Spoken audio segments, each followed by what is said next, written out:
Hello my YouTube friends, this is Brian with BG Model Workshop, and today we're taking a look at the final video of the 1955 Mercedes 300 SLR race car. This was featured as car 722 in a few Le Mans races and some Mille Miglia, and I believe a Pan America race that took place in South America. But the decals for the kit fell apart. It was an older kit. This was produced in 1992, and it does feel strange for me to say that 1992 was considered an older kit. But there you have it. The decals weren't kept very well and fell apart on me when we tried to soak them and transfer them. But I decided to go ahead and do the car as perhaps a museum piece rather than a race car. So I just, didn't need the decals and moved on from there. However, we were lucky with the seat decals. Those did quite well. They formed up nicely. There is a couple of photos of an actual museum piece car that has that tartan pattern for the seat covers. I don't know about you guys, but that seat pattern just drives my vision crazy. But the kit features positionable front wheels, which I really like. I think that adds an extra dimension to display quality. And it does actually have gauge decals, which I think was kind of a rarity of that time. And what I did was, instead of just adding the decals to the front of the molded gauges, I actually drilled those gauges out and then added the decals to the back side on a piece of transparent acetate, and then added some future floor wax, future floor shine to the front of the gauges to give it like a crystal clear glass type look to it. And in the back here, this is actually all molded on.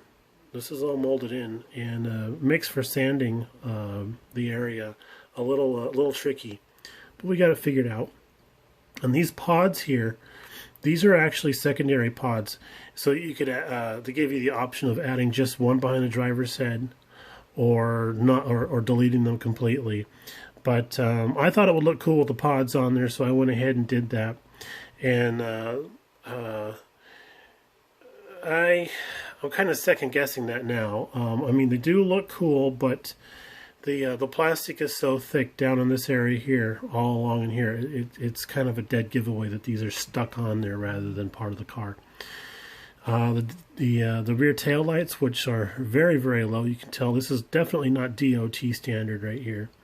But those guys are actually just some pieces of transparent plastic that we hit with a red Sharpie to give them the nice little look there. And then these are actually the exhaust pipes, because of the way that this car is built and the type of engine it's using, which is actually an 8-cylinder, a V8 on its side. They wrap the exhaust pipes underneath the car and have them come out the side here rather than come all the way to the back. And we'll show you the bottom of the car here in just a moment, and you'll see why they had to bring out the exhaust pipes here. But again, if you were the co-driver or the navigator on this thing here, you weren't getting any love at all, because these pipes are uncapped and they're right next to your head. But these are actually turned aluminum injector stacks out of an Opel GT kit that I've been working on another project. And I didn't want to use those for that kit, so I thought they would look really slick as the exhaust trumpets here. And then I did do a little bit of pastels weathering on there. I think I need to go back and hit it a little bit more to darken those up to give it some heat staining.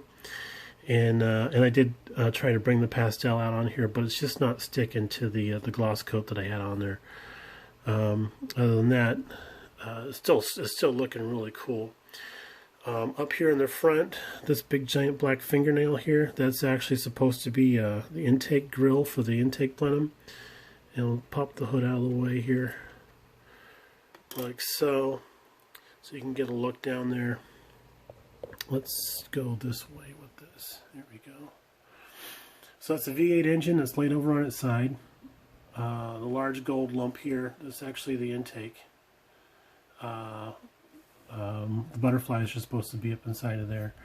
And then There is no air cleaner on this, because, being a race car. But I used about every tester's metalizer paint I had on hand in order to try and bring out all the various different types of metals and such that we would see in this engine compartment. There would have been some things in here painted, but not everything would have been painted. So I just wanted to give it the natural metal look. I just thought that would be, really what we would see in some sort of vehicle like this. On the bottom, let's tip this up on its side. There we go. That looks good. Will you stay? I think she'll stay. As long as BG's careful, doesn't knock her over. But down here, right down there, those are all the exhaust headers coming off of there. And they wrap down and come down through the body here. And right down through here.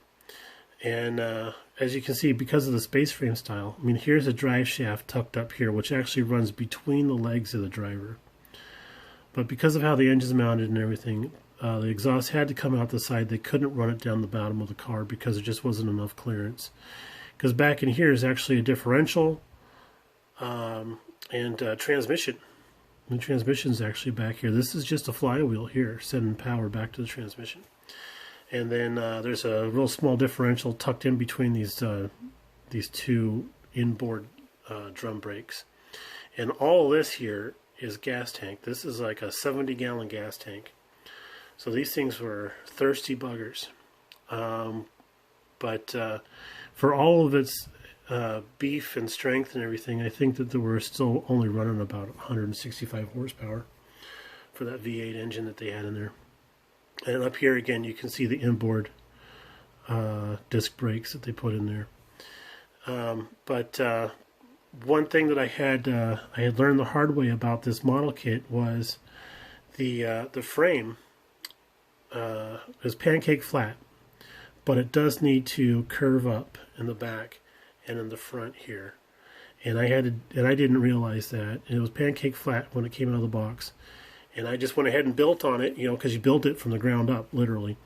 And I didn't realize we needed to have a curve there, so I ended up having to figure out how to curve that chassis after everything was attached to it, and needed to go back and do some bending here and there in order to get that in there. I worked the chassis for quite a while, just by doing tiny little bends here and there with just my fingers, just kind of curling it a little bit in the front, curling a little bit in the back, and finally the plastic started to take shape. I couldn't do the hot pan technique where you put it in the hot boiling water because it was already pre-built and painted and everything. So yep, definitely a learning curve on this type of kit. But there we have it, 1955 Mercedes 300 SLR racer. I would recommend this kit if you're a skilled builder. If you're just getting into building, I would probably just maybe put it on the shelf for a while and aspire to it a little bit later on once you get a few kits under your belt. But had a lot of fun building this, and it was the research involved in this was a lot of fun too. I found out a lot about this car, and I really have a high opinion of it myself, and hope to see one in a museum one day. So I see I have some new subscribers that popped in over the last week. I thank you guys for joining me. Thanks again for watching, and we'll see you again. Bye.